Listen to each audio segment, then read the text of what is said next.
ساعت 11 و نیم دیم بله. دست داری مردم بله. علیچی قناه داری باکیم بله. دزارم هاتم بله. قامت نه خانی که پاس بکینا بله. گفتن ولی فراز کس کی ده صاحب کی مال ناس نکه چنگوی نه غریب مهات بله. مناس نکه و گود مردم بی مال دبگارینا ما گذنا های اینون بی مال دبگارینا احکام پلیسی اونجا وقتی دیرک من خواه وقتی متعلقین دو زلم خواه قام جوری دیجی بینا بله. فجأة قال قلت متى ديناك أوتو سكات الصومجي بله. ودانجي وسستوني وجي ولا أشتي بنابوش Erdiri. ما وين ناكي صار تشم مداري ده أوتم مزالم خارجة. Eşimin dediği gibi bugün saat 11.30'da iki tane sivil polis kapıyı çalmışlar. Kapıyı çalmışlar.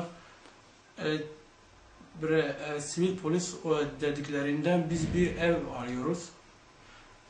Öyle bir ev, bir isim bu mahallede hiç yoktur. Yani çok garip bir isim sormuşlar. Ondan sonra ev arama izni istemişler. Benim eşim izin vermemiş. Ve ses tonu bayağı bir değişikti, sertti. Ve bir daha geleceğiz şeklinde tehdit altına alarak. Evet. Ve ben geldiğimde çocuklarım hepsi ağlıyordu. Şoktaydı. Evet. Garip isimler ve yabancı isimler. Ben bu işin ben bunlardan davacıyım. Evet. Bunlara hiçbir hakkı yoktur. Evet. Benim adresim açıktır. İş yerim adresim açıktır. Ben bu mahalle sakinlerde insanın herkes çevresi, herkes beni tanıyor.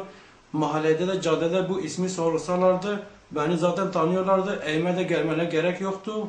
Hani ben bunları peşini bırakmayacağım. Ben bunlardan davacıyım. Buradan çağıran hukukun üstünlüğüne ve ileri demokrasiye inanan Sayın Başbakan'a sesleniyorum.